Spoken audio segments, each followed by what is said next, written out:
Hello friends, मैं हूं दामिनी यादव और एक बार फिर से लेकर हाजिर हूं ए जिंदगी, यानी एक ऐसा वीडियो जिसमें कुछ ना कुछ हम ऐसा कुछ बताने की कोशिश करते हैं जो कहीं ना कहीं किसी न किसी रूप में आपके लिए यूजफुल साबित हो। आपको याद है, अभी कुछ दिन पहले तक हमारे बच्चे प्रॉपर एक फिक्स टाइम पर तैयार होकर स्कूल जाते थे, फिक्स टाइम पर वापस आते थे। उनके खेलने कूदने, पढ़ाई लिखाई, खाने पीने, सोने, हर चीज का एक तयशुदा वक्त होता था।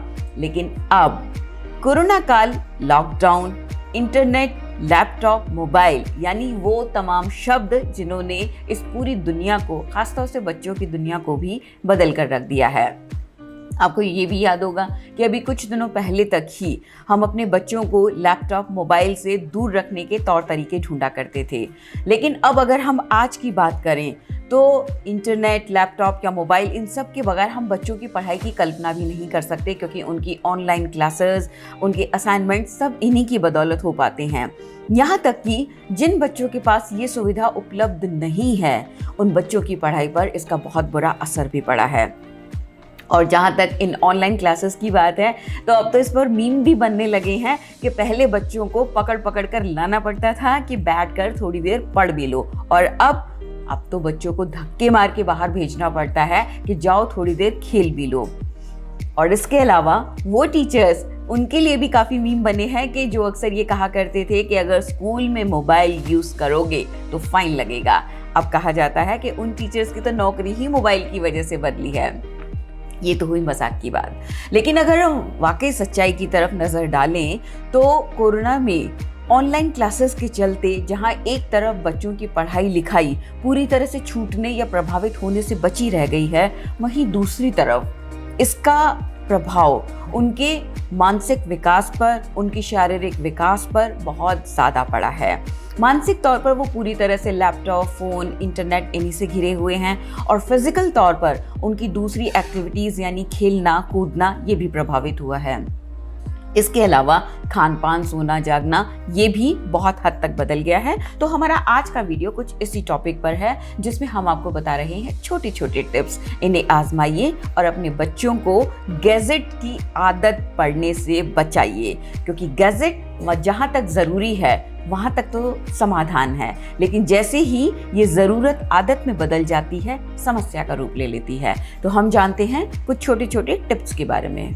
सबसे पहले जानिए कि ये आदत एडिक्शन में कैसे बदलती है। टेक्नो एडिक्शन और नोमोफोबिया, ये इस तरह के एडिक्शन के ही साइकोलॉजिकल नाम है, जिसमें एक व्यक्ति फ़ोन पर इतना ज़्यादा या इंटरनेट पर इतना ज़्यादा निर्भर हो जाता है कि वो थोड़ी देर भी इससे दूरी बनाकर नहीं रख पाता है। बार बार अपना मोबाइल चेक करना या बार बार इंटरनेट पे ये सर्च करते रहना कि कोई मेल तो नहीं आई, या किसी भी रूप से लगातार इससे जुड़े रहना। फ़ोन से ज़रा सा दूर होते ही बार बार नोटिफिकेशन चेक करना या बार बार देखना कि कोई कॉल तो नहीं है, या फिर उन्हें ऐसा लगना कि इसके बगैर ज़िंदगी उनकी अधूरी हो जाएगी। तो ये सारा आता है इस साइकोलॉजिकल समस्या के अंतर्गत। तो ये तो है एक आदत के एडिक्शन बनने की बात, लेकिन आमतौर पर एडिक्शन प्रॉपर ना होते हुए भी इसके इर्द गिर्द ही होता है, जो हम आजकल बच्चों में देख रहे हैं। क्योंकि ये समस्या पहले सिर्फ वयस्कों में देखने को मिलती थी, लेकिन अब धीरे धीरे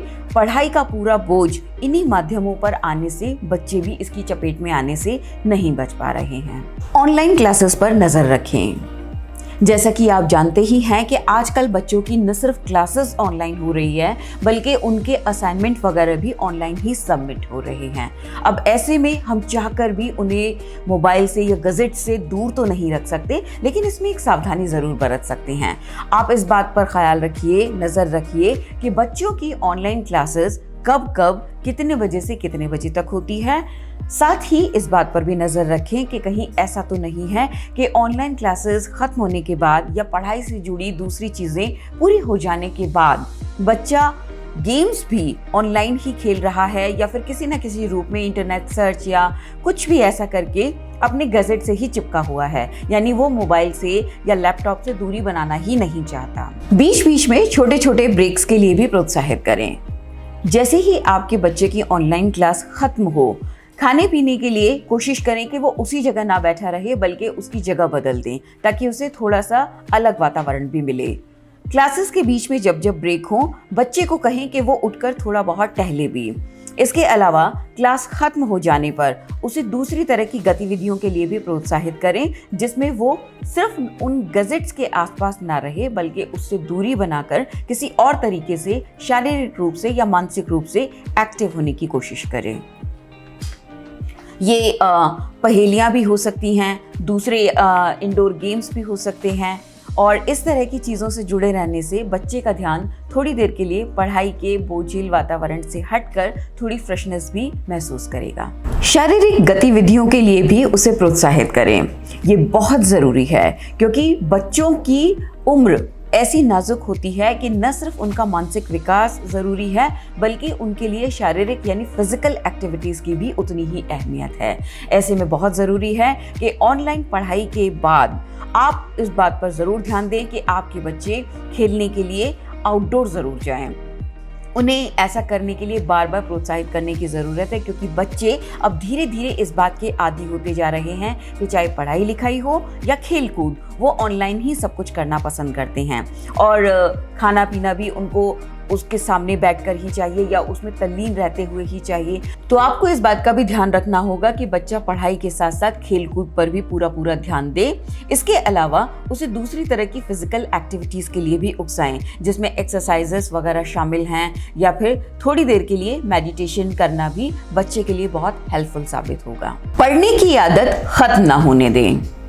यहाँ पढ़ाई से हमारा मतलब सिर्फ स्कूल या कॉलेज के कोर्सेज तक ही सीमित नहीं है, बल्कि अपने बच्चे को इस बात के लिए भी प्रेरित करें कि वो पढ़ाई से हटकर दूसरी तरह की किताबों को भी अपनी ज़िंदगी में जगह दे।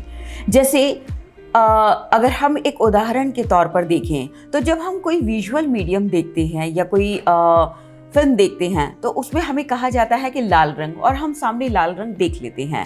लेकिन जब हम कोई किताब पढ़ते हुए इस बात को पढ़ते हैं कि फला शख्स या फला व्यक्ति लाल रंग के कपड़े पहने हुए था, तो ये हमारी रचनात्मकता, हमारी कल्पनाशीलता पर प्रभाव डालता है और हम इस बात की कल्पना करने लगते हैं कि किस तरह का व्यक्ति किस तरह का लाल रंग पहने हुए होगा।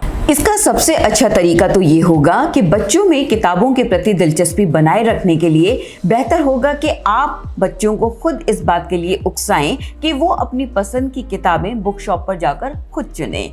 इससे उनमें किताबों के प्रति दिलचस्पी तो जागेगी ही जागेगी, इसके साथ ही वे किताबों की विविधता से भी परिचित हो सकेंगे।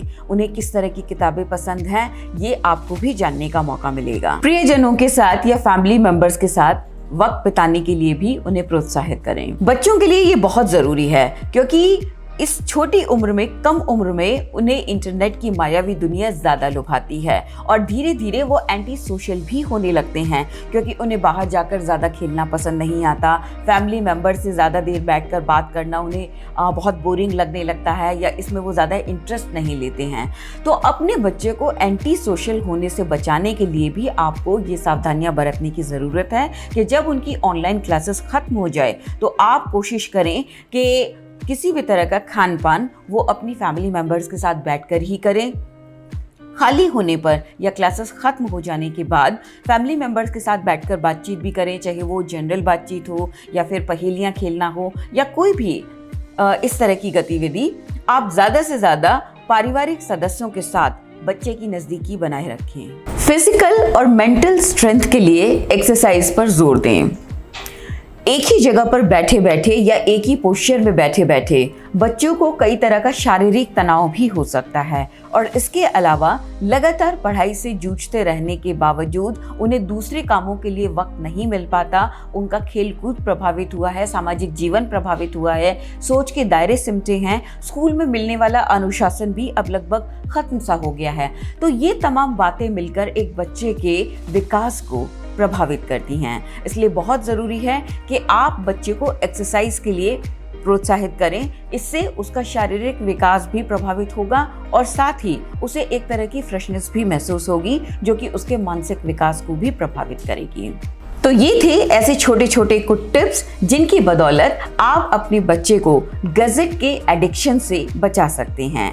याद रखिए, सुविधाएं जहां तक जरूरत है वहां तक तो भली हैं, लेकिन जहां ये सुविधाएं जरूरत से आदत में बदलने लगती हैं वहीं से शुरू हो जाता है सुविधाओं का समाधान खत्म होकर समस्याओं का जन्म लेना। तो इससे बचने के लिए अपनाइए ये टिप्स। इसी तरह के वीडियोस लगातार पाने के लिए आप हमारे चैनल को सब्सक्राइब करना ना भूलें। साथ ही इसके लिए बेल आइकन बटन दबाएं। लाइक, शेयर और कमेंट्स ये भी है ज़रूरी।